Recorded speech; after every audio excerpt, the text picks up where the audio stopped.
मंजिल तो रास्ता ना मोड़ना, सामने हो मंजिल तो रास्ता ना मोड़ना, जो मन में हो वो ख्वाब ना तोड़ना। हर कदम पे मिलेगी कामयाबी तुम्हें, हर कदम पे मिलेगी कामयाबी तुम्हें, बस सितारों को छूने के लिए जमी का साथ मत छोड़ो। जय हिंद दोस्तों, मैं राहुल आपका फिर से वेलकम करता हूं आपके अपने यूट्यूब चैनल अपना एजुकेशन क्लास में। हम लोग पीछे देख रहे थे पाचन तंत्र, है ना। तो हम लोग पाचन तंत्र में देखे थे, माउथ से स्टार्ट किए थे, बकल कैविटी से स्टार्ट किए थे। बट उस दिन हम लोग प्रीवियस क्लास में सिर्फ अपने टीथ और टंग के बारे में ही पढ़ पाए थे। पर आज जो है हम लोग आई की तरफ चलेंगे। एक्चुअली आज पाचन तंत्र जो डाइजेस्टिव सिस्टम है वो आज ही शुरू होगा, हमारा अपना आज क्लास आज से शुरू होगा। पिछला तो बस ऐसे डेमो था। तो आज का क्वेश्चन ये है आपसे कि बच्चों में पता है आपको मिल्की टीथ होते हैं, 20 दांत होते हैं। तो आपको बताना है ये कि बच्चों में कौन सा दांत नहीं होता है। Option A canine, B incisor, C premolar और डी मोलर। तो आपको बताना है कि इनमें से बच्चों में कौन सा दांत नहीं पाया जाता है। एज यूजुअल इसका आंसर आपको वीडियो के एंड में मिल जाएगा। तब तक के लिए बने रहें। चलिए देखते हैं। आज का जो हमारा टॉपिक है वो है माउथ। अगेन माउथ है ना। पर आज जो है पिछला दिन से अलग होगा, क्योंकि आज हम लोग सिर्फ और सिर्फ डाइजेस्टिव सिस्टम की बात करेंगे। और अपना पहला जो पॉइंट होगा, जो डिस्कस हम लोग करेंगे, वो होगा लार, जिसे इंग्लिश में कहते हैं स्लाइवा, है ना। पहला टॉपिक है लार, जिसे इंग्लिश में क्या कहते हैं, स्लाइवा कहते हैं। तो देखते हैं ये स्लाइवा जो है हमारे मुंह के अंदर कैसे फंक्शन करता है, ये कैसे काम करता है, देखते हैं इसके बारे में। सबसे पहले ये जो लार होता है, ये मैं एक चीज क्लियर एकदम कर लीजिए कि लार जो होता है ये हल्का एसिडिक होता है। हल्का एसिडिक इन सेंस इसका पीएच मान 6.8 होता है। लार का जो पीएच मान होता है ये 6.8 होता है। एक बार ये क्वेश्चन पूछ चुका है कि लार कैसा होता है, अम्लीय या क्षारीय या न्यूट्रल। तो लार हल्का अम्लीय होता है, लाइट एसिडिक होता है। और इसका पीएच मान वैल्यू कितना होता है, तो लार का जो पीएच वैल्यू होता है वो 6.8 होता है। अब आप देखते हो कि लार जो है, हम लोग जो लार देखते हैं ये हल्का मतलब चिपचिपा टाइप का होता है। तो चिपचिपापन इसमें इसलिए होता है क्योंकि इसमें पानी के साथ साथ कुछ एंजाइम्स भी मिले होते हैं। लार में पानी के साथ साथ कुछ एंजाइम्स भी मिले होते हैं। देखिए लार में जो होता है पानी का परसेंटेज पानी होता है 99% तक पानी रहता है। सिर्फ इसमें 99% सिर्फ पानी रहता है, सिर्फ 1% जो होता है लार में जो होता है सिर्फ 1% ही एंजाइम होता है ना। बाकी 99% क्या होता है, पानी होता है। कहीं कहीं आपको 99.5% भी मिल जाएगा और सिर्फ 0.5% भी देखने को मिल सकता है। ठीक है, लार क्या करता है, तो लार में तो पहले नंबर बहुत सारे एंजाइम्स होते हैं जो भोजन का क्या फूड का डाइजेशन करते हैं, भोजन का पाचन करते हैं। लेकिन ये एक और काम करता है, ये क्या करता है कि भोजन को गीला कर देता है ना, जिससे उसे निगलना आसान हो जाता है। इसमें जो है तो इसका मेन काम है कि भोजन को गीला कर देता है। अब इसमें जो होता है हमारे मुंह के अंदर 3 जोड़ी लार ग्रंथि पाई जाती है हमारे मुंह के अंदर, यानी इसके ऊपर जो है, इसके ऊपर मतलब ये बकल कैविटी के आसपास जो टोटल 3 जोड़ी लार ग्रंथि यानी सैलिवरी ग्लैंड्स पाई जाती है। पहला सबलिंगुअल, सबलिंगुअल, सबमैक्सिलरी और तीसरा है पैरेटिड। तो देखिए ये जो सबलिंगुअल है, सबलिंगुअल, ध्यान से सबलिंगुअल, सबलिंगुअल जो होता है ये हम आप गौर करते हुए जो टंग है, टंग के बगल से जो टंग जो होता है, जिसे सपोज कीजिए ये आपका टंग है ना, ये आपका टंग है और इसके बगल से जो होता है लार निकलता है। इसके बगल से लार निकलता है, वो जो लार होता है वो सबलिंगुअल ग्रंथि से निकलता है, सबलिंगुअल ग्लैंड से निकलता है। ठीक है, उसका सब मैक्सिलरी जो ग्लैंड होती है, देखिए तो सबलिंगुअल कहाँ होता था, तो सबलिंगुअल हमारे जीभ के बगल में था, है ना। ये क्लियर है कि सबलिंगुअल कहाँ होती है, सबलिंगुअल जो होती है ये हमारे जीभ के बगल में होती है, जीभ के बगल में होती है। तो दूसरा है सब मैक्सिलरी, दूसरा है सब मैक्सिलरी। सब मैक्सिलरी ग्लैंड जो होता है, सब मैक्सिलरी ग्रंथि जो होती है, ये यहाँ पे एक हड्डी होता है, यहाँ पे इस हड्डी का नाम होता है मैक्सिला हड्डी, मैक्सिला बोन। इसी बोन के पास है ना ये एक लार ग्रंथि होती है, सब मैक्सिलरी लार ग्रंथि। ठीक है, सब मैक्सिलरी ग्लैंड होती है, जैसे यहाँ से भी एंजाइम निकलता है। और तीसरा है पैरेटिड, तीसरा है पैरेटिड, पैरेटिड। ठीक है, तीसरा ग्रंथि कहाँ होता है, पैरेटिड होता है। और एक चीज और याद रखिएगा कि ये जो तीनों लार ग्रंथि, तीनों सिलाविक ग्लैंड्स हैं, सबलिंगुअल, पैरेटिड और सबमैक्सिला, है ना। सबलिंगुअल, सबमैक्सिलरी और पैरेटिड, ये तीनों ग्रंथि जो होती है ये पेयर में पाई जाती है। जैसा भी आपने देखा सबलिंगुअल जो था जीभ के दोनों साइड होता है, एक इस साइड और एक इस साइड। देखिए सबमैक्सिलरी एक यहाँ होता है एक यहाँ होता है, ठीक है, दोनों। ये मैक्सिला बोन है यहाँ पे, इसके बगल में, दोनों बगल में होता है। और एक पैरेटिड, पैरेटिड जो होता है दोनों कान के नीचे होता है, ये कान के नीचे, है ना। ये कान इसके यहाँ पे ये पैरेटिड ग्लैंड जो होता है ये यहाँ पे होता है, यहाँ, ठीक है, यहाँ होता है, कान के जस्ट नीचे होता है, ठीक है। तो ये भी पेयर में है। पैरेटिड ग्रंथि भी कितने होते हैं? ये भी 2 है, ये भी 2 है और ये भी क्या होते हैं? 2 होते हैं। यानी ये तीनों जो ग्लैंड्स हैं, तीनों ग्रंथि जो होती है ये जोड़े में होती है, पेयर में होती है, इस बात को आप ध्यान रखिएगा। यानी हमारे मुख में 3 जोड़ी जो होते हैं लार ग्रंथि होती है, 3 जोड़ी लार ग्रंथि, पहला सबलिंगुअल, सबमैक्सिलरी और तीसरा पैरेटिड, याद रखिएगा इसको। और इन तीनों क्या होते हैं? पेयर्स में होते हैं।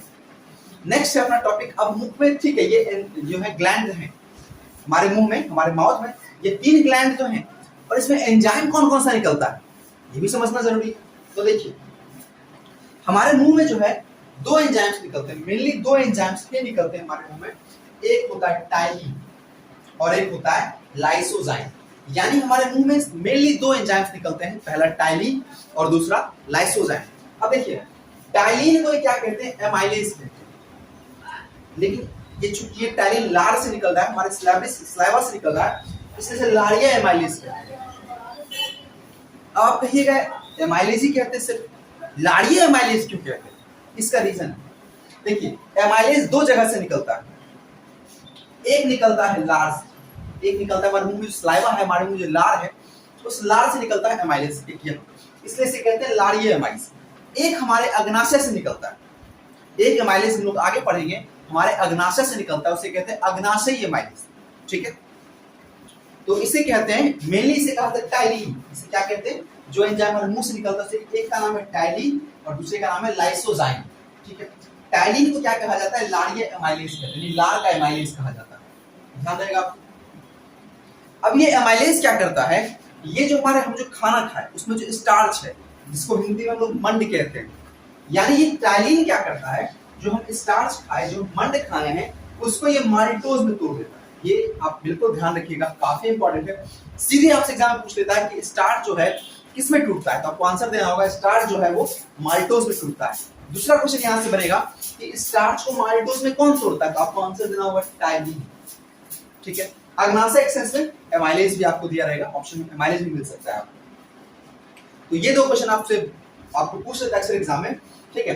तो हम जो खाना खाते हैं उसमें जो स्टार्च होता है या मंड होता है, उसको टाइलिन क्या करता है? माल्टोज में तोड़ देता है, जो अंत में यही माल्टोज ग्लूकोज में टूटता है और हमें एनर्जी देता है, ठीक है।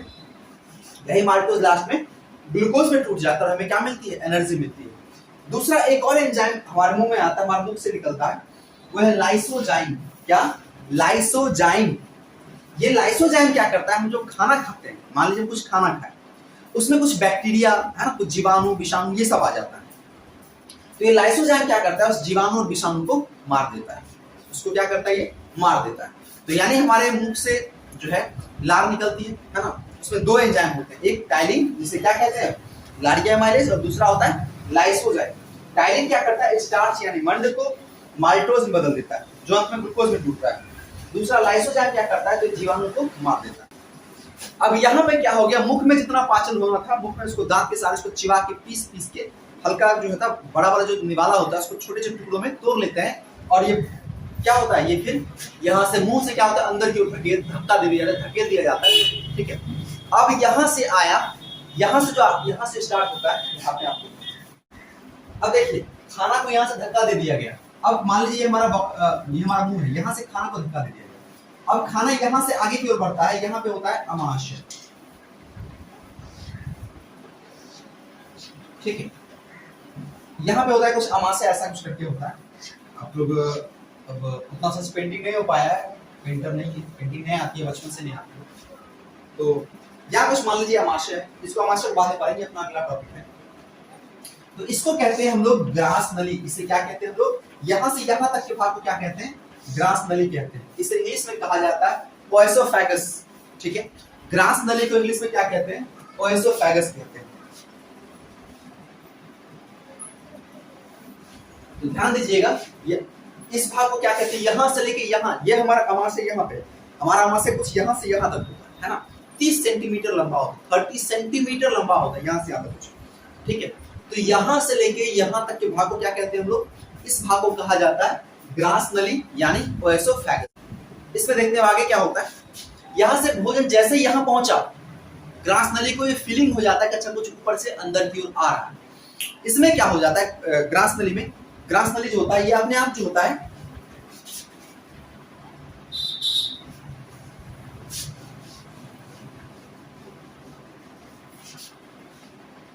ग्रास नली क्या करती है, उसमें ऐसे एक मूवमेंट होने लगती है, ठीक है। इसे हिंदी में कहते हैं क्रमांकुंचन। इस गति को क्या कहते हैं? क्रमांकुंचन। और इंग्लिश में कहा जाता है पेरिस्टालिस मोशन, ठीक है। पेरिस्टालिस मोशन शुरू हो जाता है और ये भोजन क्या होता है? अपने आप जो होता है इस ग्रास नली की सहायता से हमारे अमाशय तक पहुंच जाता है। जैसे भोजन आना बंद हो गया मुंह से, है ना, इसका गति रुक जाएगा, ये फिर स्थिर हो जाएगा, फिर ये ऐसे नागिन डांस करना बंद कर देगा। जब तक जैसे ही यहाँ खाना पहुंचा, इसको पता चल जाता है कि कुछ आ रहा, ये डांस करना शुरू कर देगा, ठीक है। मतलब इसमें एक मोशन शुरू हो जाएगा, उस मोशन का नाम क्या है? क्रमांकुंचन, ठीक है। एग्जाम के पॉइंट ऑफ व्यू से काफी एग्जाम में बार पूछा गया है। ये जो खाना जो यहाँ से ग्रास नली से जो खाना नीचे की ओर उतरती है ना, उसमें ये गति करता है, ये हमारा जो ग्रास नली है एक गति करता है। उस गति का नाम क्या है? उस गति का नाम क्या है? क्रमांकुंचन गति, ठीक है। तो क्रमांकुंचन गति के कारण ये भोजन नीचे की ओर उतरता है। अब दूसरा पॉइंट ये कि देखिए, पाचन तो हमारे मुंह से शुरू, खाना खाए के पाचन शुरू हो गया, लेकिन ये एक ऐसा भाग है जहां पे खाने का पाचन नहीं होता है। इस भाग में यानी ग्रास नली वाले भाग में भोजन का पाचन नहीं होता है।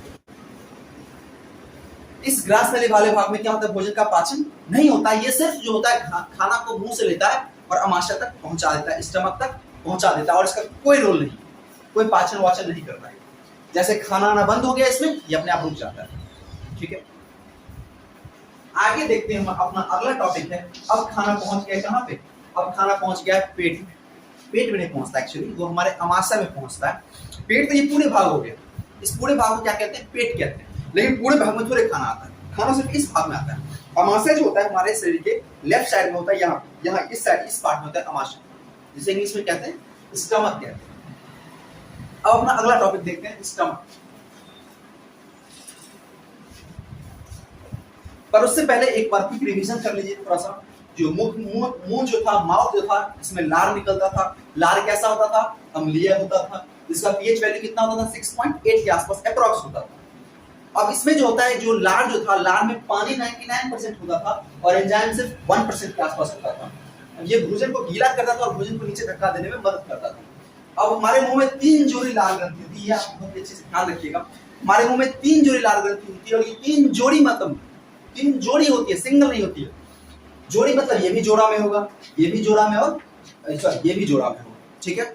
यानी सब लिंगुअल भी एक पेयर होता है जीभ के दोनों साइड, पैरेटिड भी एक पेयर होता है दोनों कान के नीचे, और सब मैक्सिलरी भी पेयर में होता है इस मैक्सिला हड्डी के दोनों साइड। ये रहा मैक्सिला हड्डी, इसके दोनों साइड होता है सब मैक्सिलरी ग्लैंड होता है। अब इसमें से एंजाइम कौन कौन से निकलते हैं? लार से। लार में कौन कौन से एंजाइम होते हैं? तो लार में 2 एंजाइम होते हैं। पहला था टाइलिन। इस टाइलिन को क्या कहते थे? लारिये एमाइलेज कहते थे। इस टाइलिन को क्या कहते थे? लारिये एमाइलेज कहते थे। और दूसरा एंजाइम होता था अपना लाइसोजाइम। लाइसोजाइम क्या करता था? तो खाने के साथ जो जीवाणु, विषाणु, जो बैक्टीरिया आ गए उसको मार देता था। और टाइलिन यानी लारिया एमाइलेज क्या करता था? तो ये स्टार्च या फिर जो मंड जो होता है, स्टार्च या मंड जो होता है, इसको माल्टोज में कन्वर्ट कर देता है, और यही माल्टोज आगे चल के ग्लूकोज में टूटता था। नेक्स्ट अपना टॉपिक था ग्रास नली, जिसे इंग्लिश में ओएसोफेगस कहते थे। ओएसोफेगस में कोई पाचन का काम होता ही नहीं था, है ना, और ये सिर्फ एक मोशन करता था, जिस मोशन को कहते हैं क्रमांकुंचन गति, है ना, पेरिस्टालिस मोशन। और ये भोजन को सिर्फ और सिर्फ कहां पहुंचाता था? तो ये भोजन को जो है हमारे अमाशय तक यानी स्टमक तक पहुंचाता था। आप चाहें तो इसका स्क्रीनशॉट ले सकते हैं। चलते हैं आगे। तो चलिए दोस्तों, आगे की ओर चलते हैं। अपना अगला टॉपिक था स्टमक, अमाशय। अब देखिए,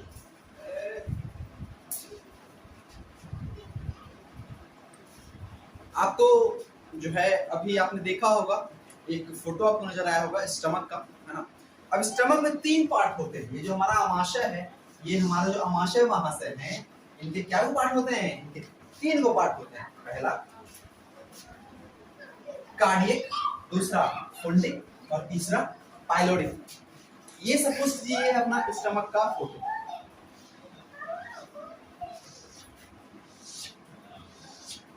है ना।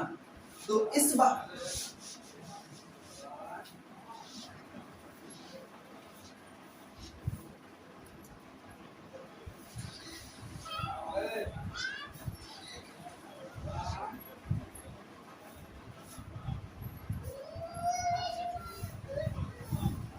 इस वाले भाग को बोला जाता है कार्डियक। इस वाले भाग को क्या बोला जाता है? सबसे आगे वाले भाग को बोला जाता है कार्डियक, ठीक है। ये इस वाले भाग को बोला जाता है फुंडिक, इसको बोला जाता है फुंडिक। और इस वाले भाग को बोला जाता है पाइलोडिक, इसको बोला जाता है पाइलोडिक,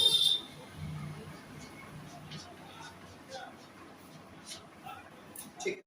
इसी कार्डियक वाले पार्ट से क्या होता था? देखिए हमने कभी ग्रास नदी क्या था, भोजन लेके आया और यहाँ कार्डियक वाले भाग में भोजन पहुंचा देता है। अब ये भोजन सीधे ऐसे आता है, ठीक है। तो ये हमारे स्टमक का स्ट्रक्चर है, हमारे अमाशय का रचना है। आप इसे देख लीजिए कि कहाँ पे कार्डियक होता है, किस भाग में फुंडिक होता है, और सबसे निचले वाले भाग में क्या होता है? निचले भाग क्या बोलते थे? पाइलोडिक कहते हैं। देख रहे एक थैला जैसा स्ट्रक्चर, ये बैग जैसा स्ट्रक्चर है, जिसकी लंबाई लगभग होती है 30 सेंटीमीटर के आसपास होती है। ये लगभग 30 सेंटीमीटर क्या होता है? लंबा होता है, ठीक है। 3 भाग ध्यान रखिए आप लोग, कार्डियक, फुंडिक और पाइलोडिक। कार्डियक, फुंडिक और पाइलोडिक, इसके 3 भाग होते हैं। अब जो सबसे इंपॉर्टेंट पॉइंट है, जो हमें एकदम रट लेना है, ध्यान रखना है, चाहे जैसे याद करना है आप कर लीजिएगा, काफी इंपॉर्टेंट है। अब इसमें जो होता है 3 प्रकार की कोशिकाएं होती हैं। अमाशय में 3 प्रकार की कोशिकाएं होती है। कहने का मतलब है यहाँ 3 प्रकार की कोशिकाएं जो होती हैं, इससे 3 अलग अलग प्रकार के एंजाइम्स निकलते हैं। यानी इसमें 3 प्रकार की कोशिकाएं होती हैं, ठीक है। तो जो हमारा अमाशय है, हमारा जो स्टमक है, जो पेट है जिसको हम लोग कहते हैं, इसमें 3 प्रकार की कोशिकाएं होती हैं। पहला होता है श्लेष्मा कोशिका, इंग्लिश में कहते हैं म्यूकस सेल, ठीक है। श्लेष्मा कोशिका या म्यूकस सेल, जैसा कि नाम से क्लियर है, इससे श्लेष्मा या म्यूकस का स्राव होता है। पहले का नाम है श्लेष्मा कोशिका, जिसे कहते हैं इंग्लिश में म्यूकस सेल, और इससे किसका स्रावन होता है? तो श्लेष्मा का स्रावन होता है, सेक्रेशन होता है। इससे श्लेष्मा यानी म्यूकस निकलता है। म्यूकस एक चिपचिपा पदार्थ होता है, जो क्या काम करता है ये आगे देखेंगे, जस्ट अभी देखेंगे। दूसरा प्रकार का कोशिका होता है अम्लजन कोशिका। अम्लजन कोशिका, जिसे इंग्लिश में कहते हैं हम लोग ऑक्जेंटिक सेल। अम्लजन कोशिका क्या कहते हैं? ऑक्जेंटिक सेल कहते हैं। यहां से हमारा HCl यानी हाइड्रोक्लोरिक एसिड का फॉर्मेशन होता है। और तीसरी प्रकार की कोशिका होती है जाइमेजीन कोशिका। तीसरी प्रकार की कोशिका कौन सी होती है? जाइमेजीन कोशिका, जिससे क्या निकलती है? निष्क्रिय पेप्सिनोजेन। इसको याद रखना है, फिर से याद करते हैं। अमाशय में 3 प्रकार की कोशिकाएं होती है। पहला होता है श्लेष्मा कोशिका, जिससे श्लेष्मा यानी म्यूकस का सेक्रेशन होता है, जिससे म्यूकस निकलता है। दूसरा होता है अम्लजन कोशिका यानी कि ऑक्जेंटिक सेल, जिससे HCl निकलता है। तीसरा होता है जाइमेजीन कोशिका, जिससे क्या निकलता है? निष्क्रिय पेप्सिनोजेन। अब वो ये निकल तो रहा है बहुत कुछ, काम क्या है इसका ये समझते हैं। इसमें काम का क्या चीज है ये देखते हैं। आप चाहें तो इसका स्क्रीनशॉट ले सकते हैं, क्योंकि इसे मैं मिटा दूंगा। आप स्क्रीनशॉट ले लीजिए इसका। देखिए अभी आपने देखा कि ऑक्जेंटिक सेल यानी अम्लजन कोशिका से HCl निकल रहा था और जाइमेजीन कोशिका से निष्क्रिय पेप्सिनोजेन निकल रहा था।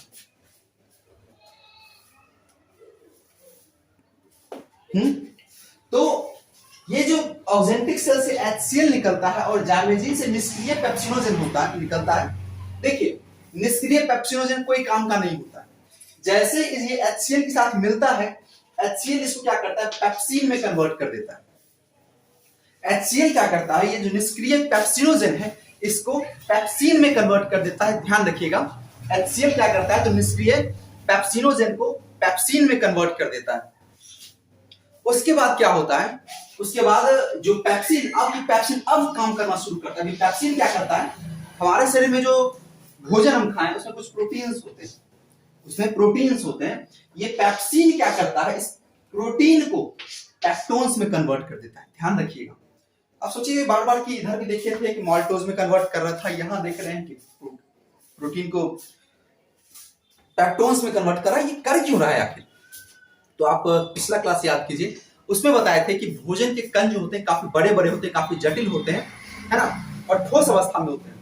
ये क्या करता है, ये जो एंजाइम्स होते हैं उस पर काम करते हैं, उसको छोटे छोटे भाग में तोड़ते हैं। तो यहाँ जो आप पैक्टोन्स देख रहे हैं, ये एक्चुअली ये मत समझिए कि क्या होगा, क्या चेंज किया, क्या काम, क्या जरूरत है चेंज करने का। चेंज करने का जरूरत ये था, ये प्रोटीन अभी प्रोटीन बड़ा बड़ा कर, लेकिन जैसे इस पे पेप्सिन अपना रिएक्शन किया, अपना एक्शन इस पे दिखाया, या पैक्टोन्स में कन्वर्ट हुआ। और पैक्टोन्स जो होता है, मान लीजिए प्रोटीन, ये प्रोटीन है ना, इसको क्या किया, छोटे छोटे पैक्टोन्स में कन्वर्ट कर दिया। अब इस छोटे छोटे जो पैक्टोन्स को तोड़ना आसान हो जाता है। बचपन में आप एक कहानी सुने होंगे, एक बूढ़े पापा वाला, है ना, तो अपने बेटे को बुलाते हैं और क्या करते हैं, एक एक छड़ देते तोड़ने के लिए, तो आसानी से टूट जाता था। पूरा गट्ठर दे तोड़ने के लिए नहीं टूट पाता। सेम यही, ये बड़ा है, इसको तोड़ना मुश्किल है ना। तो इसमें बहुत सारे काम होते, तब जाके फाइनली में हमको मतलब हमें प्रोटीन मिल पाता है हमारे बॉडी को। तो ऐसे नहीं होता, ठीक है। पेप्सिन क्या करता है, इस पे एक्शन किया, इसको छोटे छोटे क्या किया, पैक्टोन्स में कन्वर्ट कर दिया प्रोटीन, ठीक है। अब ये मत समझिए कि हो गया, अब हमको प्रोटीन मिल गया, बॉडी बन जाएगा, ऐसा नहीं। अभी इस पे और भी बहुत सारा एक्शन होगा जो हम लोग देखेंगे कहाँ, अग्नाशय में, और दूसरा देखेंगे कहाँ, पक्वाशय, है ना, छोटी आंत कहते हैं हम लोग, छोटी आंत देखेंगे। ये प्रोटीन अब ये पैक्टोन्स जो है और अभी छोटे छोटे भागों में टूटेगा, तो इसको हम लोग आगे कंटिन्यू करेंगे। फिर आप चलते हैं आगे। अब देखिए बच्चों में क्या होता है, जो न्यू बॉर्न बेबी है, जो नवजात शिशु है, वो भोजन तो करता नहीं, खाना तो खाता नहीं, तो सिर्फ माँ का दूध पीता है। तो जो माँ का दूध जो पीता है, उसमें पेप्सिन नाम निकलता है, बल्कि उसमें क्या निकलता है, रेनिन निकलता है। ये बात एग्जाम में बहुत बार पूछा है कि बच्चों वाला हार्मोन किसे कहते हैं, बच्चों वाला हार्मोन किसे कहते हैं। तो बच्चों वाला हार्मोन रेनिन को कहते हैं, क्योंकि ये सिर्फ और सिर्फ बच्चों में ही पाया जाता है। जैसे जैसे हम बड़े होते जाते हैं, धीरे धीरे ये हार्मोन निकलना बंद हो जाता है, ये एंजाइम निकलना बंद हो जाता है ना। इसलिए बच्चे जब भर दिन केवल दूध ही पीता है, फिर भी उसको उल्टी नहीं होती। लेकिन हम लोग 1 से 2 लीटर दूध पी लें, उल्टी हो जाता है। क्यों? क्योंकि हम लोग में रेनिन का फॉर्मेशन अब नहीं होता है, तो हम लोग उतने अच्छे से दूध को नहीं पचा पाते हैं। जबकि बच्चों में जो रेनिन होता है, ये दूध को बहुत ही बेहतरीन ढंग से पचा देता है। तो देखिए हम लोग खाना खाते हैं, तो हम लोग में पेप्सिन का फॉर्मेशन होता है। पेप्सिन क्या करता है, प्रोटीन को पैक्टोन्स में तोड़ देता है, ठीक है। आगे देखते हैं बच्चों में जो रेनिन होता है ना। और आप एक चीज और जानते होंगे बहुत ही बेहतरीन, कि दूध में कौन सा प्रोटीन होता है, दूध में कौन सा प्रोटीन होता है, किस, है ना। तो आपको पता चलेगा कि दूध में कैसीन प्रोटीन होता है। कौन सा प्रोटीन होता है, कैसीन प्रोटीन, कैसीन प्रोटीन होता है, ठीक है। तो रेनिन क्या करता है, इस कैसीन प्रोटीन को तोड़ देता है। किस भाग में तोड़ता है, कैल्शियम पैराकैशिनेट में। याद रखिएगा, अगेन ये सब पॉइंट्स बहुत ही इंपॉर्टेंट हैं। ये एज इट इज यहाँ पे सिस्टम में फिट हो जाने चाहिए, क्योंकि एग्जाम में यहाँ से कहीं से भी उलट पुलट के आपसे क्वेश्चन पूछ सकता है ना। तो पेप्सिन तोड़ दिया पैक्टोन्स में, और रेनिन तोड़ दिया कैसीन को किसमें, कैल्शियम पैराकैशिनेट में। आप ये भी याद रखिएगा कि दूध में कौन सा प्रोटीन होता है, तो कैसीन प्रोटीन होता है, ठीक है। और यहाँ पे अब अमाशय में क्या था, HCl सिर्फ और सिर्फ पेप्सिन का ही फॉर्मेशन नहीं करता है। HCl क्या करता है, अम्लीय होता है, बहुत ही खतरनाक अम्लीय होता है। ये जीवाणुओं को, जो मान लीजिए मुंह में जीवाणु बच के निकल गया धोखा देके, है ना, जो लाइसोजाइम को धोखा देके निकल गया, वो कौन मारेगा अभी, ये HCl उसको मार देता है। और अब कहिएगा ये म्यूकस से निकल रहा था, म्यूकस का काम क्या था, तो म्यूकस क्या करता था, आप जानते हैं HCl बहुत ही खतरनाक होता है। जहां पड़ गया, मतलब मान लीजिए हमारे इस अंग पे पड़ गया, इस पूरे जो ये जगह पे स्किन दिख रहा है ना, दिख रहा है आपको, ये पूरी जल के हट जाएगा, इतना खतरनाक होता है। तो फिर ये हमारे पेट में होता है, हमें कुछ नहीं होता, हमारे पेट में है लेकिन हमें कुछ नहीं हो रहा है। क्यों? ये म्यूकस की वजह से। ये म्यूकस क्या करता है, हमारे स्टमक को HCl से और ये पेप्सिन से बचा के रखता है। ये दोनों ऐसे राक्षस है ना, खा जाएंगे हमारे पेट को, है ना। तो इससे सेफ कौन रखता है, इसे सेफ रखता है ये म्यूकस। हमारा जो स्टमक होता है, ये मान लीजिए स्टमक का दीवार है ना, स्टमक हमारा आमाशय का दीवार है, इसके ऊपर म्यूकस होता है। इसके ऊपर क्या होता है, म्यूकस होता है। इसे मान लीजिए HCl और पेप्सिन अपना काम यहाँ कर रहा है, इसके संपर्क में भी आए तो म्यूकस क्या कर दिया, उसको स्टमक यानी हमारे आमाशय के दीवार तक पहुंचने नहीं देता, और हमारा आमाशय क्या रहता है, सुरक्षित रहता है, ठीक है। तो ये बात ध्यान रखिए। म्यूकस क्या करता है, हमारे अमाशय को, हमारे स्टमक को ये HCl और पेप्सिन से बचा के रखता है। ठीक है, बिल्कुल ऐसे ये अमाशय की दीवार है, उसके ऊपर ये ऐसे म्यूकस चिपका हुआ है। ठीक है, लज्जा लज्जा टाइप का होता है, बहुत ही चिपचिपा टाइप का होता है, और ये हमारे स्टमक को बचा के। ठीक, देख लीजिएगा, म्यूकस जो होता है अमाशय की दीवार को HCl और पेप्सिन से बचा के रखता है। हमारा स्टमक में भोजन लगभग 3 से 4 घंटे रुकते हैं, और इसके बाद उसको पीस एकदम पतला गाढ़ा गाढ़ा पदार्थ में बदल दिया जाता है। उससे क्या कहते हैं, हम लोग कहते हैं काइम कहते हैं। यानी पेट में जो हमारा स्टमक है वहां भोजन का जो हाल बना दिया जाता है, एकदम जो बहुत लिक्विड फॉर्म में एक तरह से वो हो जाता है। जो हम खाना रोटी खाए थे, चावल खाए थे, है ना, बड़ा बड़ा दाना, वो लिक्विड फॉर्म में आ जाता है, और इस लिक्विड फॉर्म को क्या कहते हैं, काइम कहते हैं। ये भी एग्जाम में पूछा हुआ क्वेश्चन है। ठीक है, कि अमाशय से जब भोजन निकलता है छोटी आंत की तरफ, तो उस समय वो किस अवस्था में होता है, उस अवस्था को क्या कहते हैं, उसे कहते हैं काइम कहते हैं। अब देखिए, हमें एक ऐसे नॉर्मल सी बात, एसिडिक का प्रॉब्लम जो होता है ज्यादातर लोग को आजकल होने लगा है। क्यों होने लगा है? क्योंकि लोग आजकल फास्टिंग करते हैं, व्रत थोड़ा ज्यादा। व्रत रखने के दौरान क्या होता है, पेट में खाना जा नहीं रहा, लेकिन HCl तो अपना काम कर रहा है, HCl निकल रहा है ना। HCl को पचाने के लिए कुछ नहीं मिल पा रहा है, तो वो क्या करता है, धीरे धीरे हमारे म्यूकस जो होता है, ये हमारे अमाशय की दीवार पे जो म्यूकस लगा हुआ है, उसको डिस्ट्रॉय करना स्टार्ट कर देता है। धीरे धीरे उसको डिस्ट्रॉय करते करते ये हमारे स्टमक की दीवार तक पहुंच जाता है ना। और हमारा स्टमक जो हमारा अमाशय, उसका दीवार भी क्षतिग्रस्त होने लगता है। इसी से क्या होता है, एसिडिक का प्रॉब्लम होना शुरू हो जाता है। इसलिए जब भी फास्ट करें तो कम से कम ना कुछ पानी जरूर पिया करें, ताकि HCl जो है पानी के साथ उलझा रहे और आपके स्टमक को डिस्ट्रॉय ना करे। तो आज के लिए बस इतना ही। अपना अगला जो टॉपिक है ना, उसमें अगला आप हम लोग देखेंगे पित्ताशय देखेंगे, है ना, बाई जूस जो बाइलेट से निकलेगी, पित्ताशय, पित्त, है ना। दूसरा टॉपिक हो अग्नाशय, फिर हो अपना छोटी आंत हो गई, छोटी आंत के बाद बड़ी आंत हो गई, और बड़े आंत के बाद जो है जो वेस्ट का फॉर्मेशन होता है वो सब देखेंगे। इसमें भी थोड़ा टाइम लगेगा, धीरे धीरे लोग पढ़ते हैं, क्योंकि वीडियो बड़ा हो रहा है।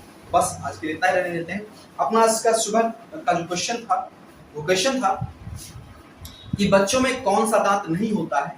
तो आपको पिछले वीडियो में वो अच्छे से एक्सप्लेन किया हुआ था कि बच्चों में जो होता है प्रीमोलर नहीं होता है, अग्र चवर्णक नहीं होता है बच्चों में, है ना।